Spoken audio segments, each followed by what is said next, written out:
गांव में fashion show. शहर की फैशन डिजाइनर रितु की शादी गांव के जमींदार शेर सिंह से हो जाती है। लेकिन शहरी कामकाजी रितु का गांव में मन नहीं लगता। क्या सासू माँ, ये गांव में तो कुछ नहीं है, मेरा दिल ही नहीं लगता यहाँ, क्या करूं मैं। अरे बेटा, जहाँ पति का कारोबार बीवी तो वही अच्छी लगती है ना।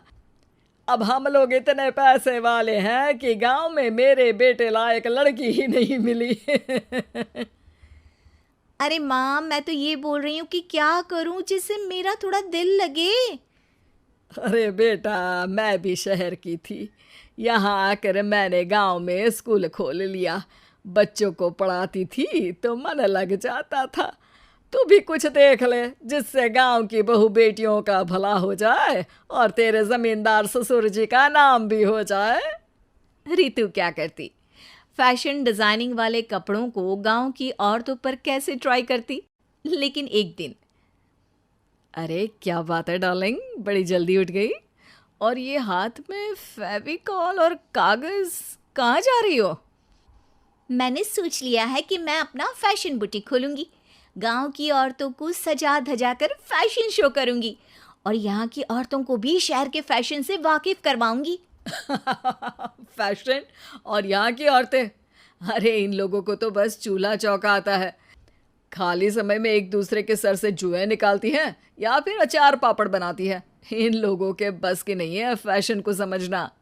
लेकिन रितु मानती नहीं। वो पूरे गांव में पोस्टर चिपका देती है कि किसी को भी नए डिजाइन के कपड़े पहनने का शौक है तो जल्दी जमींदार की बहू से मिले। लेकिन रितु की दुकान में 2 दिनों तक तो कोई आता ही नहीं।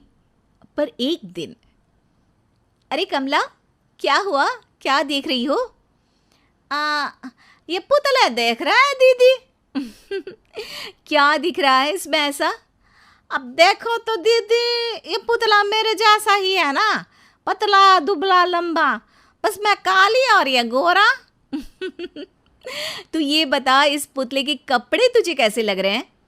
अरे कपड़े तो बहुत ही सुंदर है दीदी, लेकिन तू ना बस कल इसी समय आ जाना और अपने जैसी 2-3 और को भी ले आना। अगले दिन कमला 2 लड़कियों को लेकर आ जाती है। रितु उन लोगों को अपने हाथ के सिले कपड़े पहनाती है और घर भेज देती है। उन लोगों को गांव की दूसरी औरतें भी देखती हैं।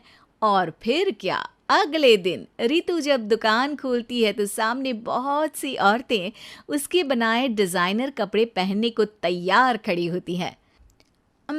तुम लोगों को कपड़े के साथ ही हल्के मेकअप और स्किन केयर की भी क्लास देनी पड़ेगी। रितु गांव की औरतों को फैशन का ज्ञान देने में लग जाती है। एक दिन रितु का पति कहता है, अरे रितु, तुम्हारी फोटो पेपर में आई है। क्यों भाई, ऐसा क्या कर दिया मैंने, क्या लिखा है।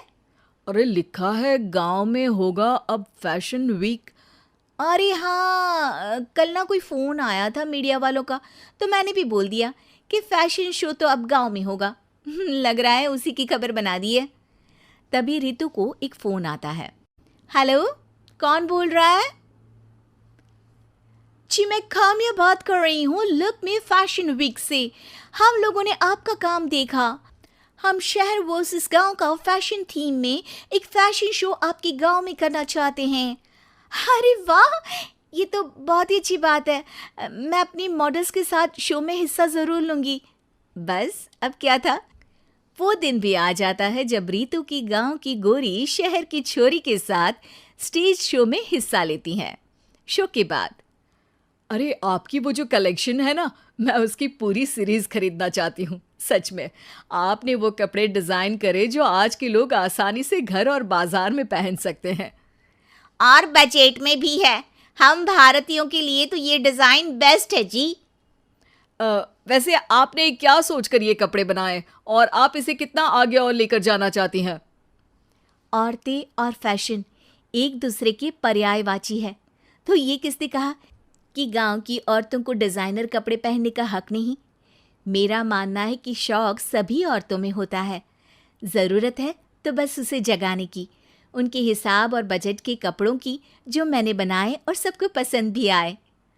अब रितु का गांव हर जगह प्रसिद्ध है, ना सिर्फ रितु के लिए बल्कि वहाँ की औरतों की फैशन के लिए भी।